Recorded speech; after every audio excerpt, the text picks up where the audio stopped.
बांग्लादेश के खिलाफ पहिल टेस्ट मुकाबला में टीम इंडिया शानदार जीत हासिल कयलक। एहि मुकाबला के बाद टीम इंडिया 1-0 सँ बढ़त हासिल कऽ लेने अइ। लेकिन एहि बीच खबर आबि रहल अइ कि बीसीसीआई दोसर टेस्ट मुकाबला लेल अपन टीम के ऐलान कऽ देलक।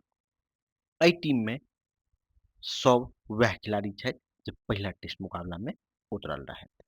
अहाँके हम बता दी कि प्लेइंग 11 में बदलाव भऽ सकैए।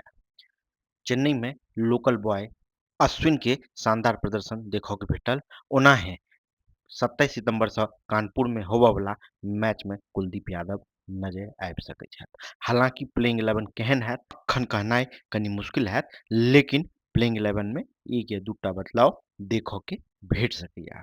एहिके अलावा अगर हम बात करी, टीम इंडिया शानदार फॉर्म में चलि रहल अछि और बांग्लादेश के खिलाफ अपन 12वां जीत हासिल केलक।